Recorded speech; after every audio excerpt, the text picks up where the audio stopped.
Welcome to the Deep Dive, where we take complex financial challenges and transform them into actionable blueprints. Today, we are focusing squarely on what is, without a doubt, the single biggest financial hurdle for millions of aspiring homeowners: the down payment. It doesn't just feel like a goal. It feels like an insurmountable, looming mountain of cash. It really does. And it's entirely natural to feel discouraged when you look at those figures. Current home prices mean even that 3.5% or 5% down, well, it can still amount to tens of thousands of dollars. It makes people feel like the goal is years, maybe even a decade, out of reach. Yeah. But that feeling of dread, that's exactly what we are here to dismantle today. Our mission is to move far beyond the standard advice, the usual, just cut your streaming subscription. Right, the latte factor again. Exactly. We're providing you with a complete blueprint, really digging into the creative financial mechanisms and potent behavioral levers that we found in the material you shared. We want to show you that saving for that substantial capital, it's absolutely achievable. So we're giving you a personalized strategy today, one that transforms your thinking from if I can ever buy a home to focusing entirely on how I will become an owner. We'll kick things off with the crucial mental game, the behavioral blueprint for changing your savings trajectory through tiny compounding habits. Then we'll dive deep into leveraging other people's money and strategic financing tools like FHA loans and creative partnerships. Yeah, the OPM side is fascinating. Definitely.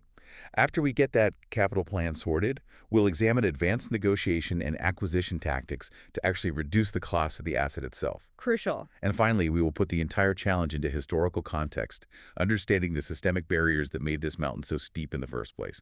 Gives it perspective. Absolutely. Context is key. Okay, let's unpack this with our first insight then. Before we even talk dollars and cents, maybe even before the spreadsheets come out, we have to talk about mindset, daily habits. That's right. Because the most successful savers, they understand that their wealth isn't usually the result of one single brilliant move.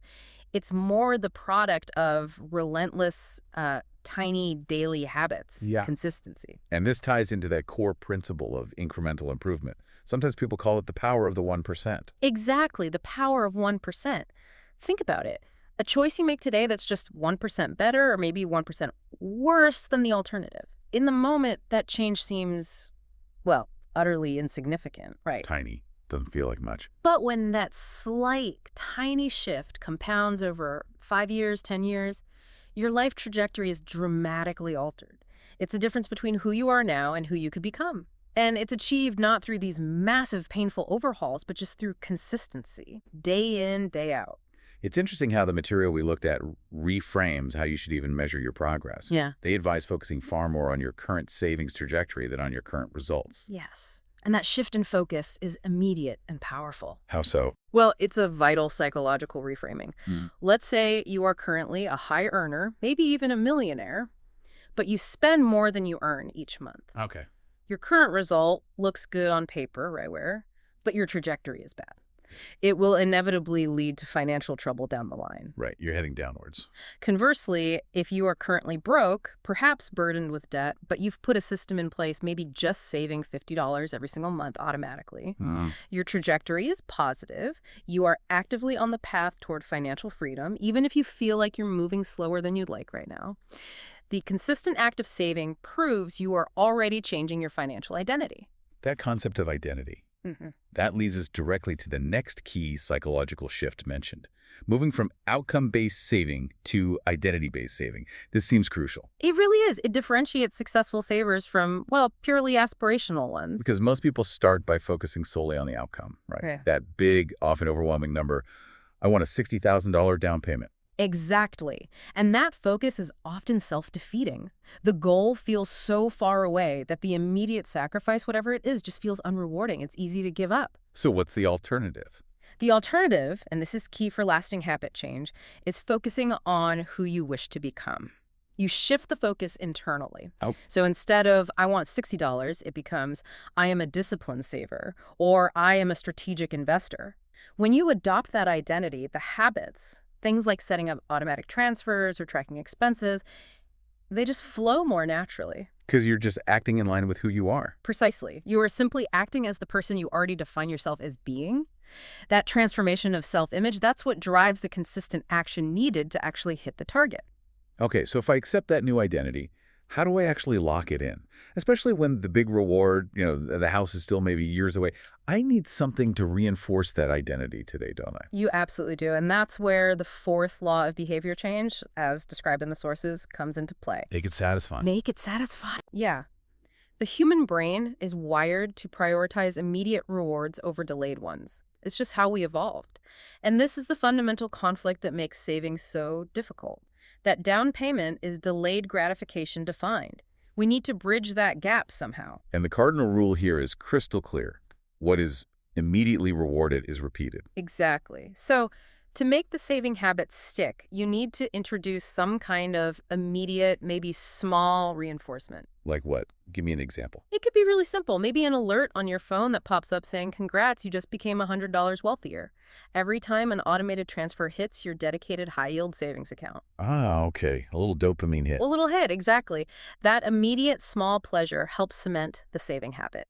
It increases the odds that the behavior will be repeated next time, long before you ever see the keys to your new home. You're rewarding the act of saving, not waiting for the huge, distant final outcome. That makes perfect sense for building the good habits. But let's flip it. What about the spending habits that undermine the whole goal?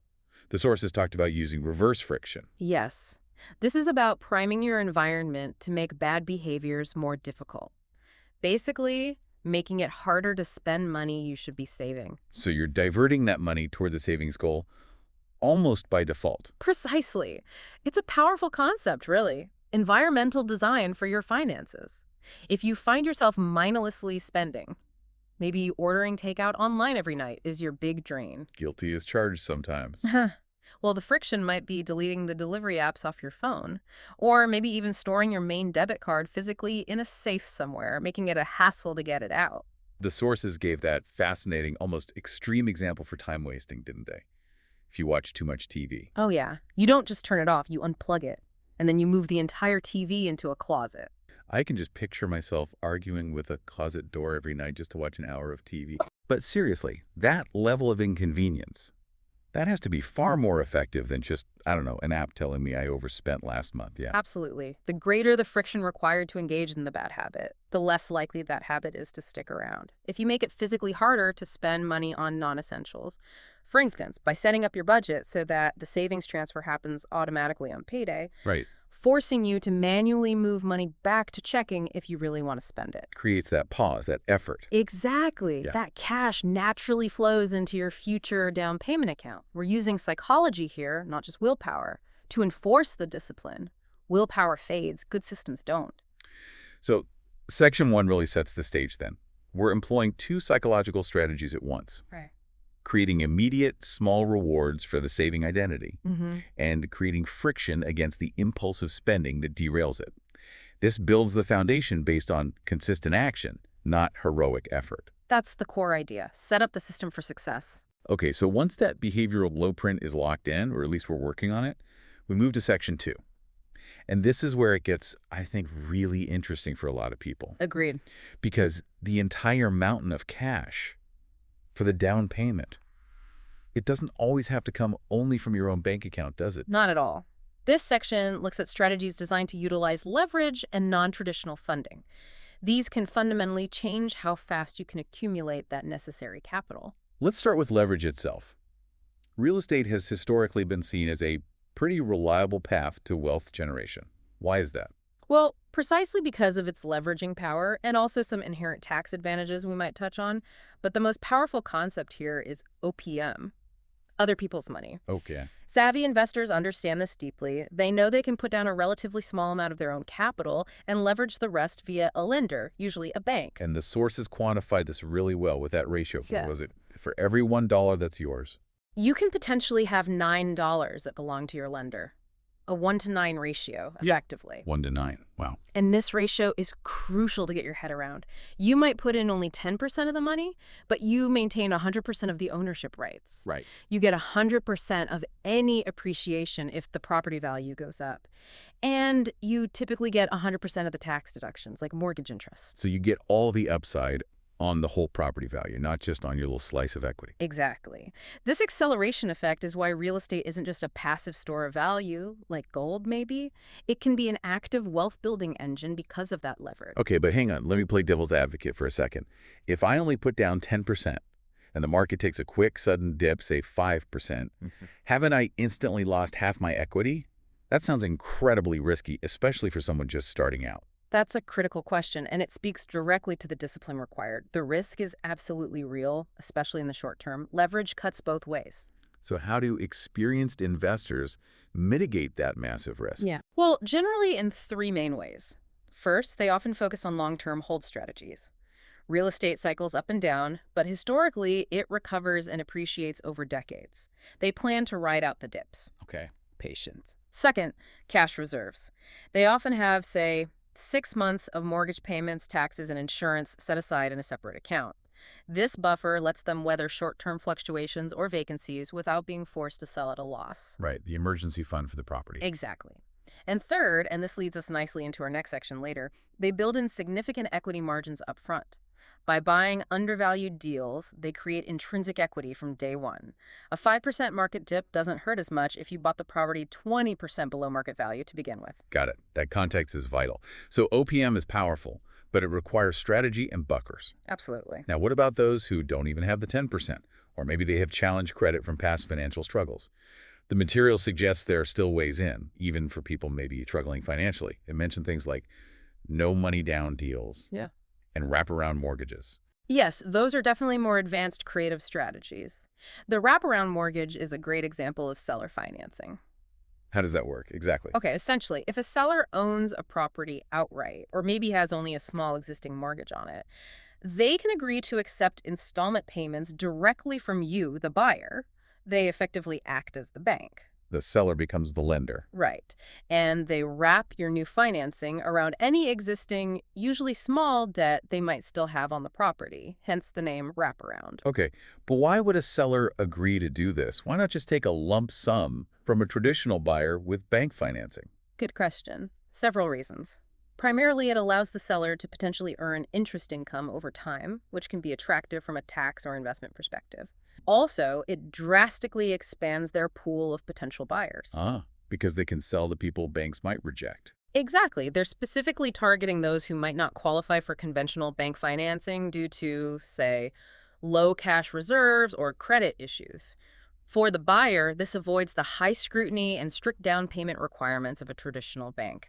It proves that, yes, loopholes or maybe creative pathways for getting into real estate do exist. And the point made earlier was these strategies often work best over time. Yes, the sooner you implement something like this, the sooner that equity buildup and potential appreciation start working for you. Time is your friend in real estate.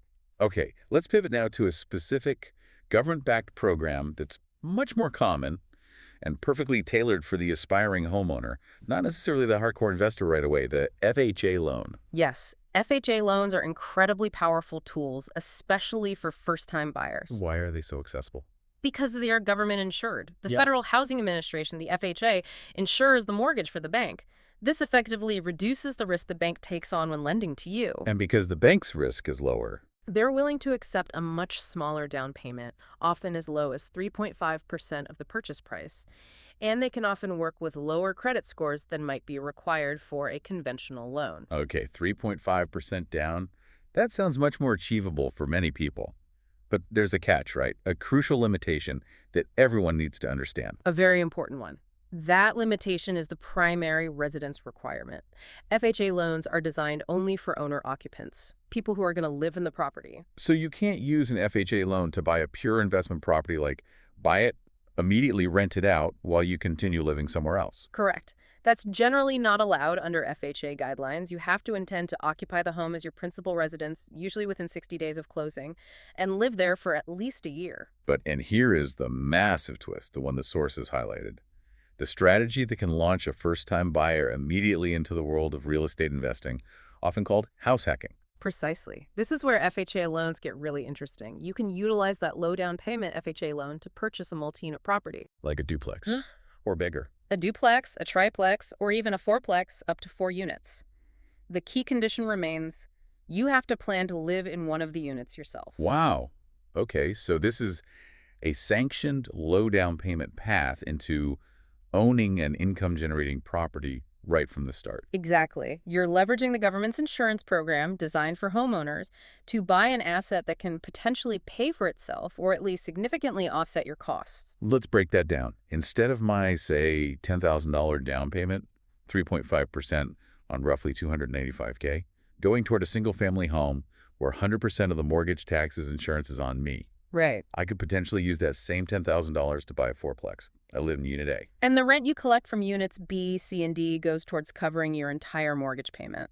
Sometimes it might cover everything or even generate positive cash flow on top. The financial impact seems immediate and dramatic. It really is. You've potentially minimized or even eliminated your largest monthly expense, your own housing cost, while simultaneously building equity in a larger asset and getting all the tax benefits and appreciation potential we talked about earlier with leverage. It seems like the fastest, lowest cost way to transition from being a renter to being a homeowner, and instantly an investor, too. For many people starting out, it absolutely is. It's a powerful accelerator. Now, what if even that 3.5% down payment is a stretch? Or perhaps someone has the down payment but needs more borrowing power to qualify for the loan amount they need. The material points towards partnerships. Yes, partnerships are another fantastic avenue, especially for those who might lack capital but possess other valuable resources like time or maybe construction expertise or specialized knowledge of a local market to find and manage a deal. So you're leveraging a partner's cash, effectively. Exactly. Think about it. There are millions of people out there with money saved up who would love to invest passively in real estate, but they simply don't know where to start, or they don't have the time or inclination to deal with finding properties, renovations, tenants, all that. You bring the deal and the know-how, they bring the cash. Sounds simple, but the sources warned it's very much like a marriage. What are the key elements of a good partnership, then, to avoid disaster? That analogy is very apt because, just like a marriage, partnerships carry immense risk of breaking down emotionally and financially. You have to be incredibly rigorous in choosing your partner. What should you look for? The sources really emphasize choosing someone who is, first, reasonable, easy to get along with, someone who lives by a personal kind of integrity and fairness. You need to trust their character implicitly. Beyond personality, though. Beyond personality, you absolutely need a detailed written operating agreement before you buy anything. This document needs to spell out every foreseeable scenario. Like what specifically? Specific roles and responsibilities, who does what. Contribution requirements, who puts in cash, who puts in sweat equity, how is it valued. The profit split, obviously. Decision-making protocols, how are major decisions made. And crucially, most importantly, a clear exit strategy. What happens if one partner wants out, or passes away, or you just can't agree anymore? How do you dissolve the partnership cleanly? Planning for the worst while hoping for the best. You have to. And one final critical warning about partnerships that the material stressed, and we absolutely must convey this. Okay. A great partnership cannot fix a bad deal. Oh, right. If the underlying real estate opportunity is weak, if the numbers just don't work from the start, no amount of compatibility or cash infusion from your partner is going to save it. You must focus on finding great deals first. The partnership is merely the financing vehicle to help you execute that great deal faster or at all. Don't let finding a partner make you lower your standards for the deal itself. Find the deal first, then the partner follows. Got it. That flow actually brings us perfectly into Section 3. Once you have your capital plan figured out, whether it's mostly leveraged, maybe partnered, or straight up hard-earned savings, the next logical step is reducing the cost of the asset itself. Absolutely. This involves finding those undervalued deals we just talked about, and then negotiating like a true professional to secure them at the best possible price. Because finding a great deal is really the foundation of real estate success, isn't it? It truly is. The advice from seasoned investors that came through in the sources was simple but incredibly powerful. Stop chasing random opportunities and start working a strategy. Work a strategy. What does that mean in practice? It means you need a proactive, repeatable system for finding deals. You can't just passively wait for something amazing to pop up on Zillow or the MLS. By the time it hits the open market, everyone sees it, and the competition drives the price up. Okay, so what's an example of a proactive system? The sources laid out one pretty comprehensively, driving for dollars. For listeners who might not have heard of this, can you walk us through the steps? Sure. Driving for dollars is a classic boots-on-the-ground tactic. Very effective. Step one is picking a target area. A specific neighborhood or zip code that shows signs of appreciating value. Maybe good schools, new businesses coming in, but still has pockets of older or, frankly, under-maintained homes. You're looking for that transitional area. Exactly. Step 2 is literally getting in your car and driving every single street methodically. You're looking for visual cues of distress or potential motivation from the owner. What specific cues should you be looking for? What screams motivated seller just from looking at the outside of a house? You're looking for things like really high grass, overflowing gutters, peeling paint, maybe visible roof damage like missing shingles, newspapers piled up on the porch. Signs of neglect, basically. Yeah, evidence of neglect that suggests the owner either doesn't have the money or perhaps the time or physical ability to care for the property properly. Or maybe the house looks vacant, which could indicate an inherited estate where the heirs live out of town and just want to sell. Okay, so I drive around, I spot these houses. Step 3 is just writing down the addresses. Compiling a meticulous list. You can use an app, a spreadsheet, even just a notebook and a map. But get those addresses down. Maybe take a quick photo, too. So now I have this list, maybe a few hundred addresses if I've been thorough. How do I turn that list into an actual actionable lead? Okay, that's step 4. Research. You use public records, usually available online through the county tax assessor's website or similar databases. You look up the owner's name and, crucially, their mailing address for the tax bill. Why the mailing address? You need to check if the property tax mailing address is different from the physical address of the property you spotted. If it is, that often indicates an absentee owner, a landlord, or someone who inherited it. They might be more open to selling than someone living there, especially if the property is becoming a hassle. Ah, okay. That makes sense. Then what? Step 5. Step 5 is reaching out. Usually, this means sending a personalized direct mail letter, not a generic postcard. Right. The sources emphasize personalization to stand out from the junk mail. What should that letter actually say to avoid sounding like those "we buy ugly houses" postcards that everyone gets? Good point. The key is empathy and specificity. Don't just lead with a blunt, "I'll buy your house for cash." That feels predatory. Softer approach. Yeah. You might open with something like, "Dear owner name, I was driving through your neighborhood recently and noticed your property at 123 Main Street. It looks like the exterior might need some attention." Acknowledge what you saw. Exactly. Then introduce yourself. "My name is your name, and I'm actually looking to purchase a home in this specific area to live and renovate. If you've ever considered selling, perhaps without the hassle of making repairs or listing with an agent, I would be happy to discuss a fair, fast cash offer closing on your timeline." So you're offering a solution to a problem they are visibly having. The neglected property. Precisely. You're positioning yourself as a problem solver, not just a buyer. That personal touch makes a huge difference in response rates. Okay, so that helps find the potential deal. Now, let's say you get a call back. We move into negotiation.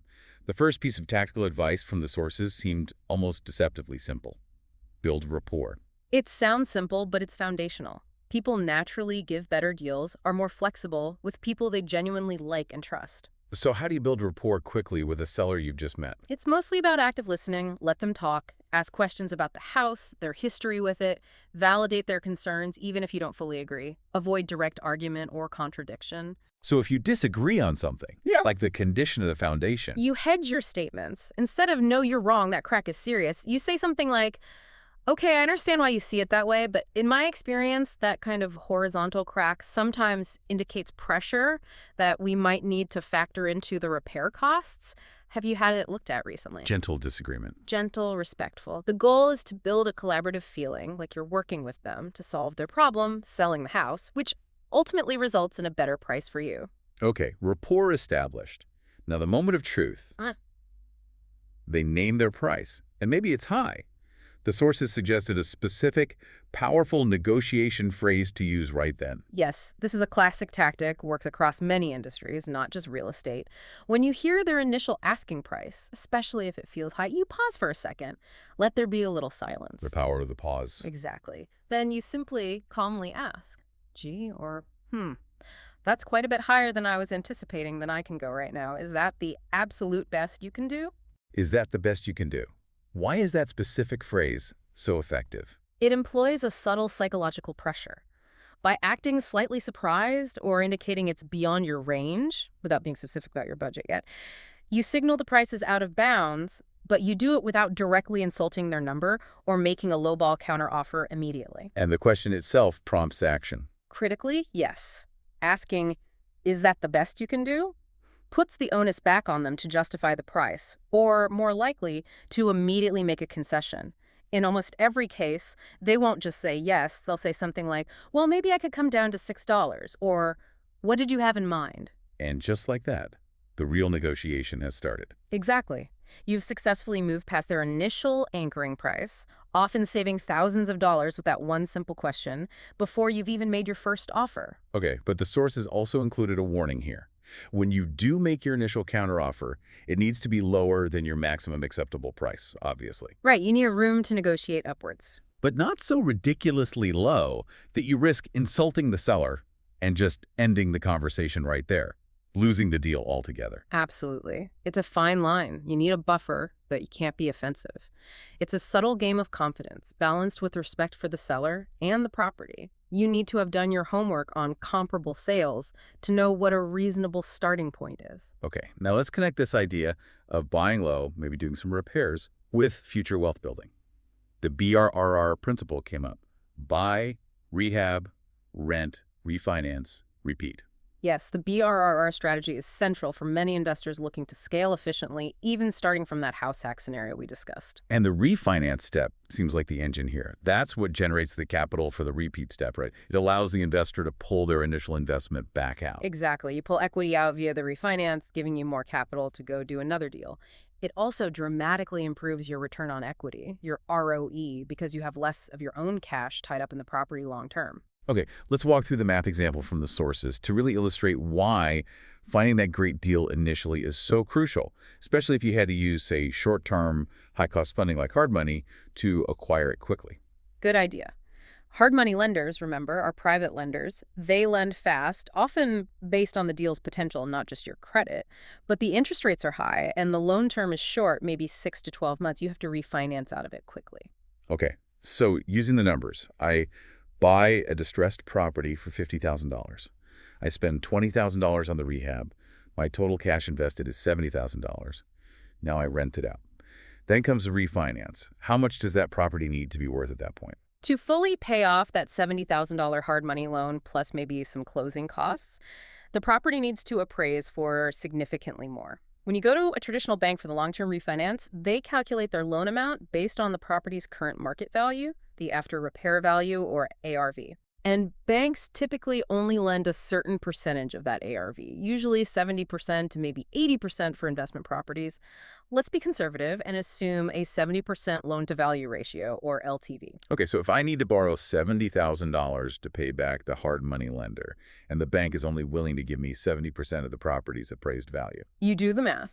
You divide the required loan amount, $70,000, by the bank's lending percentage, 0.70. So $70,000 divided by 0.7. Means the property would need to appraise for a minimum of $100,000. Exactly. That $30,000 difference between your total cost, $70,000, and the required after repair value, $100,000, is the equity cushion you had to create. You created it through buying smartly, below market, and through the forced appreciation from the rehab work you did. That margin is what allows you to pay off the expensive initial loan, hopefully pull out most or all of your original cash, and then have the capital ready to repeat the process on another property. Precisely. This model really underscores why your success is often predicated on finding a deal where you can buy it and fix it up for significantly less, maybe 70% or less of its future appraised value. You have to create that equity. That detailed breakdown makes it crystal clear. The acquisition strategy, finding that undervalued asset, is just as critical as the saving strategy or the financing structure. It gives listeners a concrete financial target for their deal hunting. It really does. It connects all the pieces.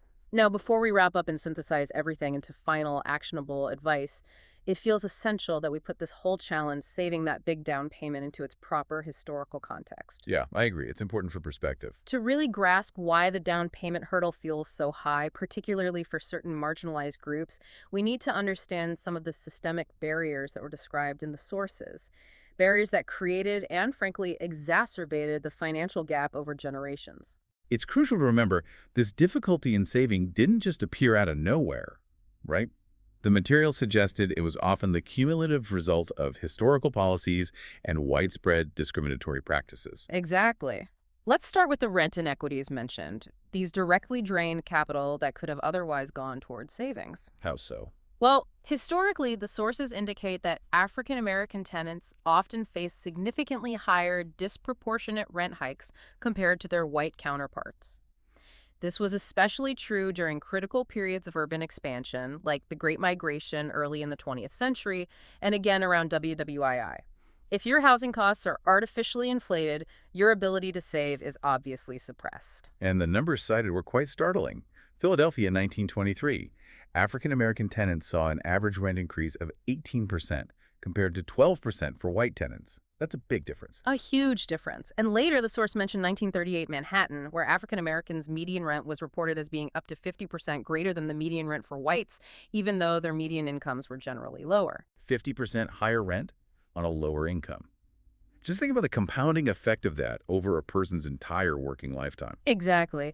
Those higher accumulated housing costs created a structural handicap. It made it far less likely for African Americans, even those with stable jobs, to accumulate the necessary capital for even modest down payments back then. Their cash flow was being systematically diverted away from long-term saving and investment just towards covering inflated immediate living expenses. And this disparity in the ability to save was then compounded by explicit government policies that actually promoted segregation, didn't they? Effectively locking many families out of the very neighborhoods that were appreciating most in value. Yes, the sources were clear that federal housing policy played a direct role in establishing segregated living patterns. One example given was during WWII in Richmond, California. Federally financed housing built for Black war workers was described as being poorly constructed, temporary, and it deteriorated rapidly. Well, the housing for white workers? Federally backed housing for white workers in the same program was often sturdier, permanent, and designed in ways that facilitated long-term home ownership and equity building. And this wasn't just accidental, was it? The Federal Housing Administration's own guidelines seemed to institutionalize this. That's what the material indicates. The FHA's 1939 underwriting manual apparently included language that taught lenders and appraisers that crowded neighborhoods lessened desirability and warned against inharmonious racial groups. This directly reinforced the practice of redlining and devaluing properties in or near minority communities, making it harder to get loans there.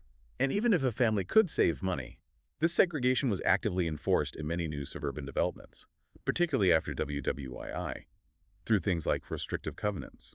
Absolutely. These were clauses written directly into property deeds that explicitly barred sales or rentals to African Americans and sometimes other minority groups. The sources cited a survey around suburban New York City. What did it find? It found that an estimated 85% of the larger subdivisions built there between 1935 and 1947 used these racially restrictive covenants. 85%. Wow. So even if an African-American family overcame the high rent hurdles, managed to save the capital, they were literally barred by law and contract from purchasing property in many of these stable, appreciating, federally insured suburban neighborhoods where wealth was being built. Exactly. It magnified the wealth gap enormously by restricting access to appreciating assets. And we also see in the sources how even policies that might seem helpful on the surface can have unintended negative consequences. The material discussed the irony of rent control. Yes. Rent control often grows out of a decent, understandable idea, trying to provide affordable housing.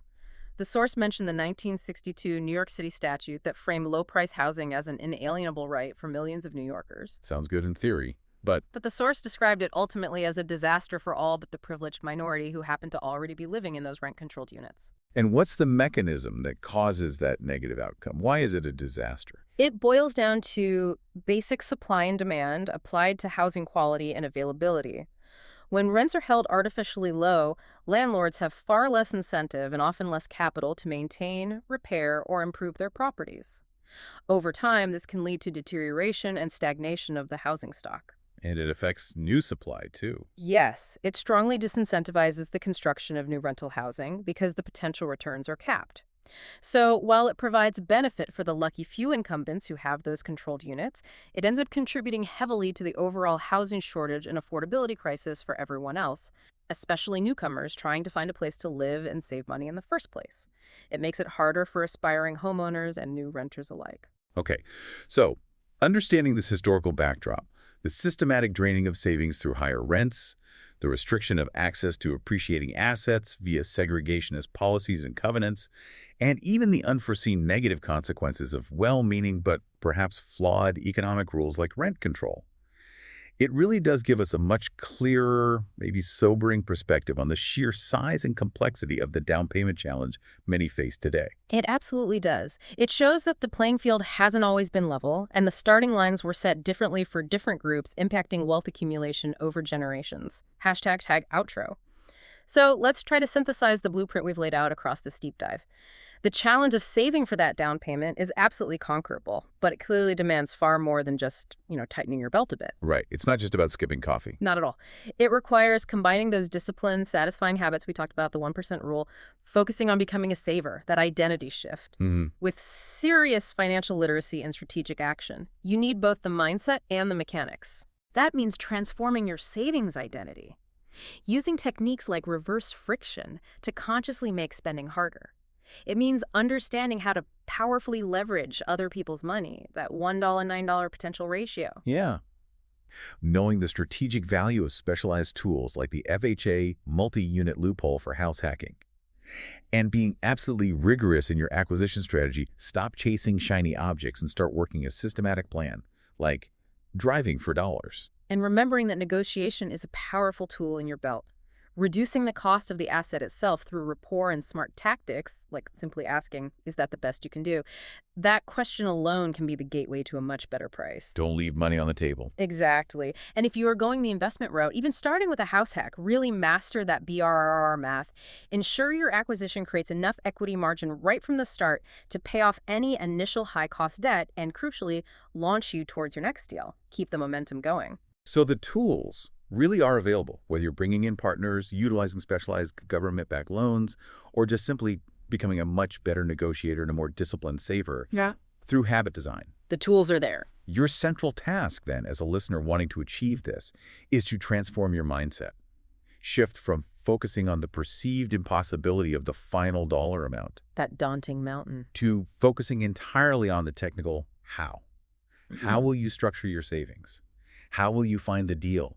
How will you finance it? How will you become an owner? It's about process, not just the outcome. And we've explored today how historical forces and systemic decisions, from those unfair rent inequities to explicit federal segregation policies, really created and magnified this down payment problem over generations. So, our final provocative thought for you to consider builds directly on that history. Given that we know previous generations, particularly wealthy ones, built significant fortunes through deeply understanding and applying the tax strategies available to them at the time, things like depreciation write-offs, 131 exchanges, capital gains being taxed lower than ordinary income. Right, using the system's rules to their advantage. Exactly. So the question is, what untapped economic or political levers exist today? What complex rules or programs are out there right now that, if only you understood and applied them deeply, could similarly accelerate your personal journey to property ownership?